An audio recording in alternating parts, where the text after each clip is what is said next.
Le 12 octobre 1923 paraît dans la Pravda le premier d'une série de 8 articles consacrés par Geneviève au problème de la Révolution allemande. S'y paraîtra avant le signal de la retraite. Le texte, traduit et imprimé par les souhaits du parti, devra être rapidement retiré de la circulation. Il demeure un précieux document sur les perspectives des dirigeants du parti bolchevique et de l'Internationale quant à l'Octobre allemand. Les caractères de la Révolution allemande. La Révolution allemande, qui était espérée par les bolcheviques depuis 1917. L'attente n'a en définitive pas été longue, et Geneviève voit dans son déroulement la garantie de sa victoire. Les événements d'Allemagne se déroulent avec l'inexorabilité du destin. Le chemin qui a demandé à la Révolution russe 12 années, de 19 aussi à 1917, aura été parcouru par la Révolution allemande en 5 années, de 1918 à 1923. Au cours des derniers jours, les événements se sont particulièrement précipités. D'abord la coalition, puis la Grande Coalition, ensuite la Korniloviade, les événements de Bavière, le ministère des spécialistes des personnalités et maintenant de nouveau quelque chose comme une Grande Coalition en un mot et c'est sans tourbillon ministériel. Ceci en haut, mais en bas dans les masses bouillonne l'effervescence, débute le combat qui, à court terme, va décider du destin de l'Allemagne. La révolution prolétarienne frappe à la porte de l'Allemagne. Il faudrait être aveugle pour ne pas le voir. Les événements prochains auront une signification historique mondiale. Encore quelque temps, et chacun verra que cet automne de l'année 1923 marque un tournant, non seulement pour l'histoire de l'Allemagne, mais pour celle de l'humanité tout entière. De ces mets frémissantes, le prolétariat tourne la page capitale de l'histoire de la lutte mondiale du prolétariat. Un nouveau chapitre s'ouvre de l'histoire de la révolution prolétarienne mondiale. Il ne peut subsister aucun doute quant au contenu social de la révolution imminente. Les statistiques prouvent qu'en Allemagne, les ouvriers sont 2 fois plus nombreux que toutes les autres catégories sociales réunies. Ils ont jusqu'à maintenant dans leur majorité plus ou moins suivi la social-démocratie contre-révolutionnaire, mais sont précisément en train de se détourner d'elle. La révolution allemande qui vient sera une révolution prolétarienne de classe. 22 millions de travailleurs, le cœur du prolétariat international. Le capital de départ de la révolution mondiale. La Russie avait en 1917 de 8 à 10 millions d'ouvriers au plus, sur une population totale de 160 millions. L'Allemagne compte plus de 20 millions d'ouvriers pour une population totale de 60 millions. Chez nous, la classe ouvrière n'était qu'une minorité infime. En Allemagne, au contraire, elle constitue l'élément principal, la majorité de la population. Les ouvriers allemands, presque sans exception, savent tous lire et écrire. Ils sont passés par une magnifique école d'organisation. Ils sont cultivés. Une grande partie d'entre eux a servi dans l'armée au cours de la guerre impérialiste. L'armée allemande comptait dans les années 1914 tout 1918 un fort pourcentage d'ouvriers, et c'est pourquoi ils seront les meilleurs soldats de la Révolution. Ils ont connu avec la social-démocratie une dure école, mais ils y ont également beaucoup appris. La Révolution allemande va se produire dans un pays fortement industrialisé, au très haut niveau technique, où le prolétariat possède une qualification élevée. Historiquement parlant, le prolétariat allemand ne peut plus, de ce fait, prendre prématurément le pouvoir, car les conditions objectives de la Révolution y sont mûres depuis longtemps. Il ne faudrait pourtant pas en conclure que le prolétariat sera seul en scène. La petite bourgeoisie jouera elle aussi un rôle. Au cours de la guerre et de ses lendemains, le capitalisme lui a porté des coups terribles et sa paupérisation a atteint un degré très élevé face au prolétariat. Elle ne pourra être que favorable ou neutre. La révolution allemande bénéficiera des leçons de la révolution russe et veillera à ne pas répéter ses fautes. Dès le premier moment, elle veillera à ne pas perdre de vue l'énorme importance de l'alliance entre la ville et la campagne, entre le prolétariat et la petite bourgeoisie. Elle ne recourra pas à la nationalisation totale du petit commerce et de la petite industrie. Dès ses premiers pas, le gouvernement révolutionnaire allemand devra s'efforcer de gagner la sympathie des petites gens, des intellectuels, des artisans, des paysans petits et moyens. C'est précisément parce que la révolution prolétarienne en Allemagne possède ce fondement en béton armé, c'est précisément parce que le prolétariat allemand exercera dans les événements une aussi totale hégémonie, qu'il pourra se permettre le luxe d'éviter tout ce qui, précisément, pourrait écarter de lui la petite bourgeoisie. Pour le reste, la révolution, comme d'habitude, révélera des forces insoupçonnées. Quant à la merveilleuse énergie que 20 millions de prolétaires allemands trempés, cultivés, organisés, sauront déployer dans la lutte finale pour le socialisme, nous ne pouvons encore nous en faire la moindre idée. La légende de la collusion avec les nazis. Geneviève montre comment la presse social-démocrate du monde entier s'efforce d'accréditer dans les masses travailleuses l'idée d'une collusion, et même d'une alliance qui aurait été conclue en Allemagne entre communistes et nationalistes. L'explication de ces efforts est à ses yeux très simple. L'accusation portée vise à justifier à l'avance l'intervention armée que médite contre la révolution allemande, l'impérialisme français. Le rôle et femmes joué en 1914 par la théorie de la défense nationale, dans la guerre impérialiste est comme maintenant à la légende de l'alliance entre le communisme et le nationalisme. Il s'agit de discréditer d'avance la grande révolution prolétarienne allemande. On se prépare, avant même qu'elle se soit produite, à la dénaturer, à la salir, à la vilipender comme on l'a fait pendant 6 ans de la Révolution russe. Il est donc de la plus haute importance que les ouvriers du monde entier comprennent que l'Allemagne est un pays vécu et traité en tant que tel, foulé aux pieds par l'entente, et que c'est là que résident les fondements de l'écho rencontré par la propagande nationaliste. Les fascistes allemands essaient d'utiliser l'angoisse, l'inquiétude, voire le désespoir des couches de la petite bourgeoisie, afin de détourner sa colère des véritables responsables et de l'entraîner vers les passions nationalistes pour grossir ainsi le camp de la contre-révolution. Les communistes allemands ont plus que le droit, le devoir impérieux de soustraire à l'influence du nationalisme bourgeois toutes les couches de nos possédants qui n'ont suivi les fascistes que par haine, une haine légitime et justifiée de l'entente qui les opprime. La campagne déclenchée contre les communistes allemands par la social-démocratie internationale démontre que l'impérialisme se prépare à mener contre l'Allemagne une guerre contre-révolutionnaire en utilisant le prétexte d'une guerre de revanche que rechercherait l'Allemagne. C'est une trahison plus monstrueuse encore que celle d'août 1914 qui se prépare ici. Car les communistes comme le prolétariat allemand veulent la paix, mais l'intervention étrangère contre la révolution provoquerait évidemment la résistance acharnée de toutes les forces vives de l'Allemagne. Groupées autour du prolétariat, classe ouvrière, communiste et social-démocrate, retraçant l'histoire de la révolution allemande depuis 1918, Enzenhofer s'attache à démontrer que chaque fois que sa victoire a été possible, c'est la social-démocratie qui est parvenue en définitive à assurer, au moins pour autant, le pouvoir de la bourgeoisie. Il énumère les raisons qui l'inclinent à penser qu'il n'en sera pas de même cette fois. Au premier rang de ces raisons figure le fait que les communistes allemands, en particulier depuis 1921, ont compris qu'il leur fallait reporter à plus tard leur projet d'insurrection et de prise du pouvoir, qu'ils devaient s'efforcer avant tout de conquérir la majorité de la classe ouvrière pour mener à bien une révolution victorieuse. Or, Enzenhofer pense qu'ils sont tout près d'y être parvenus en cette année 1923. Ils contrôlent le mouvement des conseils d'usine dans plus de 2000 localités, exercent dans les syndicats, qu'ils ne pourront peut-être pas conquérir avant la prise du pouvoir, une influence considérable. Au mois d'août, le fait est capital, ils détenaient la majorité absolue dans les comités de grève de Berlin et de Hambourg. S'agit-il déjà d'une majorité ferme et durable? Peut-être n'est-il pas possible de l'affirmer. Mais il n'y a aucun doute, nous y allons et nous y serons bientôt. L'état d'esprit des masses est encore susceptible de se modifier, il manque de stabilité. L'état d'esprit de millions d'ouvriers ne peut être donné une fois pour toutes. Une partie d'entre eux hésite encore. Un pied déjà dans le camp communiste et l'autre encore dans celui de la social-démocratie. Dans une période de transition, c'est inévitable. Il serait ridicule d'exiger comme condition du succès que tous les travailleurs, jusqu'au dernier, aient prêté serment de fidélité au Parti communiste. C'est dans le cours même du combat que la majorité en formation achèvera de se constituer solidement derrière les communistes. Enzenhofer estime que, pour le moment, la social-démocratie allemande a perdu au moins les 2/3 de ses adhérents et qu'elle ne regroupe encore que les plus âgés des ouvriers. Des centaines de milliers d'ouvriers social-démocrates se retrouvent avec les communistes dans les conseils d'usine, dans les centuries prolétariennes et en rupture avec la discipline de leur propre parti, suivent les mots d'ordre du KPD. Comme le parti SR au cours de l'année 1917, le Parti social-démocrate se lézarde dans le cours de la Révolution.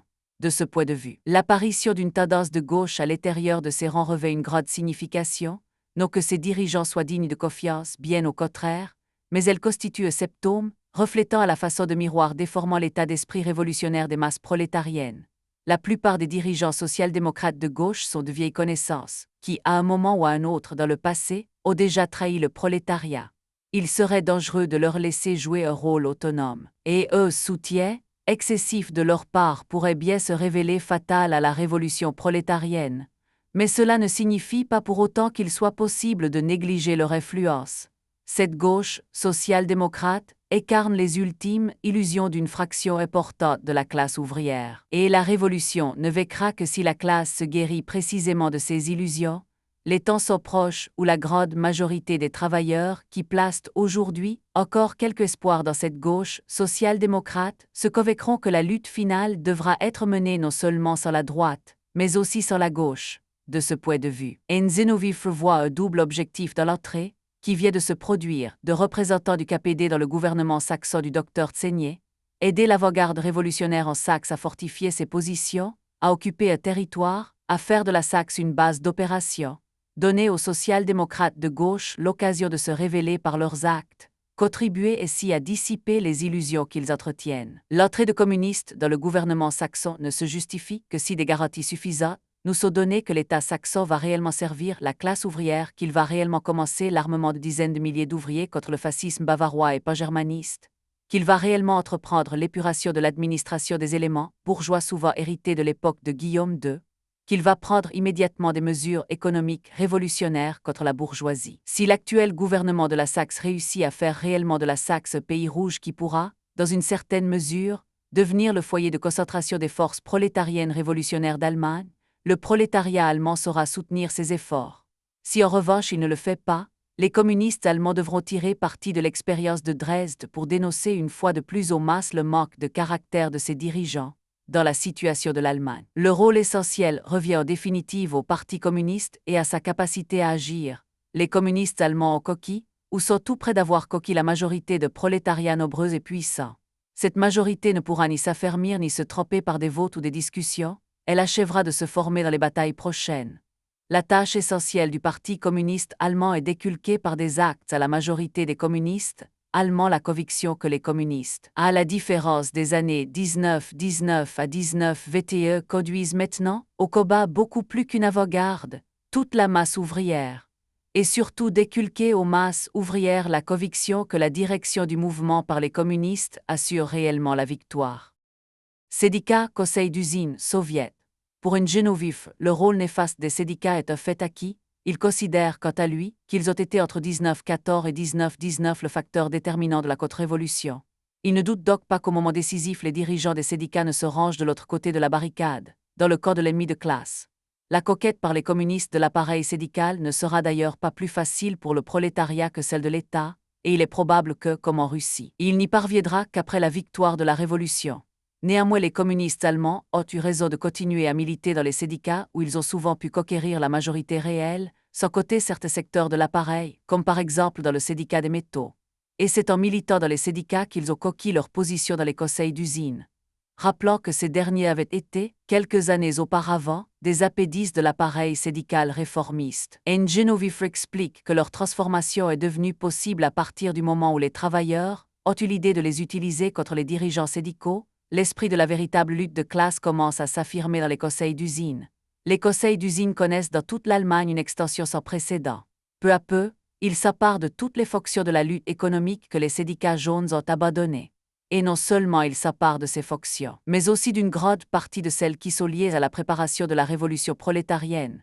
Et par là, les conseils d'usine allemands Indogeduif s'apparentent aux soviets ouvriers de l'époque de la prise du pouvoir.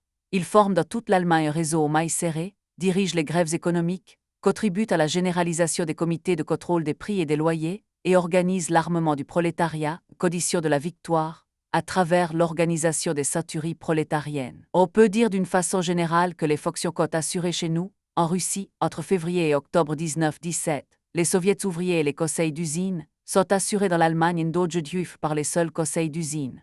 Sous biais des rapports, ils sont en fait devenus de véritables conseils ouvriers, et c'est ce qui leur confère en Allemagne leur haute signification.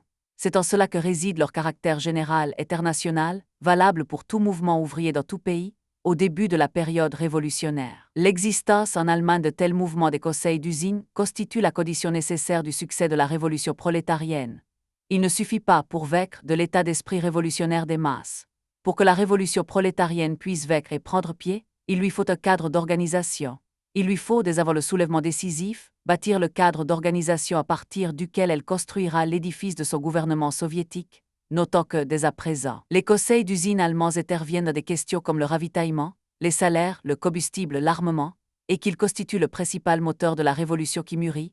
Geneviève n'en souligne pas moins qu'il était probable que la révolution allemande vienne par là créer, au lendemain de sa victoire, une forme nouvelle de la dictature du prolétariat. Sa forme sera sans doute identique à la nôtre, le gouvernement soviétique. Pas de conseil dans les usines, c'est-à-dire pas d'administration indépendante des usines Siemens ou Enalskf, ou des entreprises Krupp, par les ouvriers de ces usines avec un pouvoir de décision souverain, mais tout le pouvoir aux soviets, c'est-à-dire remise de toute la gestion et de tout le pouvoir dans le pays, à l'échelle nationale, à la classe ouvrière. Il assure en revanche que dans la période préparatoire de l'insurrection prolétarienne, le cours des événements allemands va différer de celui de la Russie, car les travailleurs allemands n'auront pas à créer de nouveaux organismes. Les soviets et non-Tix, sous leur forme allemande de conseil ouvrier, apparaîtront au lendemain de la victoire. Les difficultés intérieures. Geneviève rappelle que les communistes ont longtemps pensé que la prise du pouvoir en elle-même n'était pas très difficile, mais que les difficultés commenceraient aussitôt après. Il est pourtant certain que la prise du pouvoir en Allemagne ne sera pas aisée.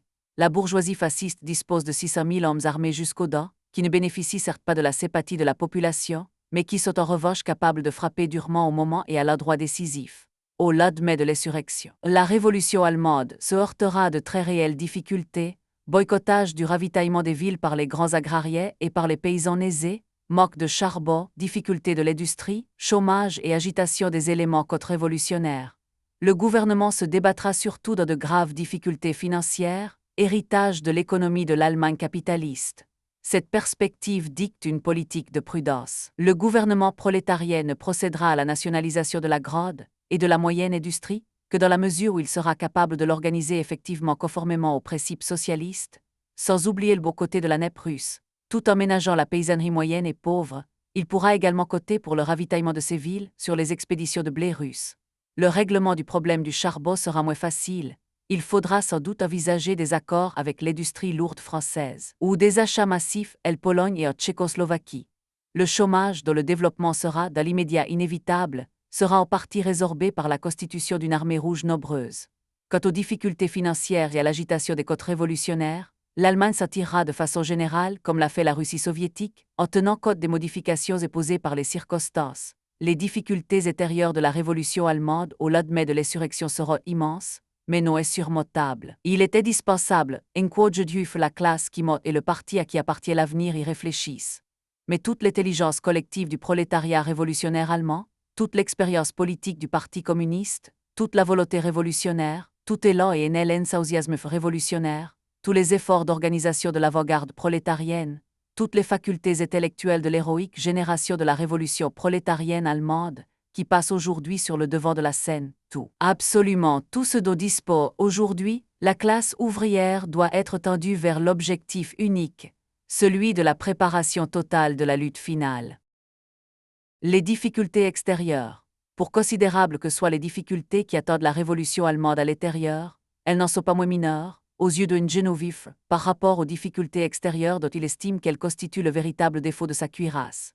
La révolution allemande aura en effet une signification et un retentissement comparables à ceux de la révolution russe, mais elle ne bénéficiera pas des mêmes circonstances favorables à l'immensité du territoire, la division des puissances impérialistes engagées dans une guerre. Pourtant, à la différence de la révolution russe, comme elle ne sera pas la première révolution prolétarienne victorieuse, elle ne court pas le risque de l'isolement. Cela dit, le prolétariat allemand doit en tout cas prévoir la pire éventualité, c'est-à-dire qu'il doit être prêt à ce que l'impérialisme international considère sa révolution non comme un simple épisode, mais comme un événement déterminant le sort de toute l'Europe bourgeoise, et qu'il en tire immédiatement la conclusion pratique. La Grande-Bretagne, qui n'a pas d'armée de terre, ne constitue pas un danger immédiat. La France dispose en revanche de l'armement, des hommes et du matériel nécessaires à une expédition contre-révolutionnaire. Pourtant, en déclarant la guerre à la révolution allemande, elle devrait mobiliser toutes ses forces afin de surmonter la résistance acharnée du prolétariat allemand, et elle s'exposerait en même temps à un contre-coup révolutionnaire chez elle. La Pologne et la Tchécoslovaquie pourraient constituer la force d'intervention immédiate des impérialistes, mais leur fragilité, sur le plan social comme celui des nationalités, leur ferait courir des risques énormes.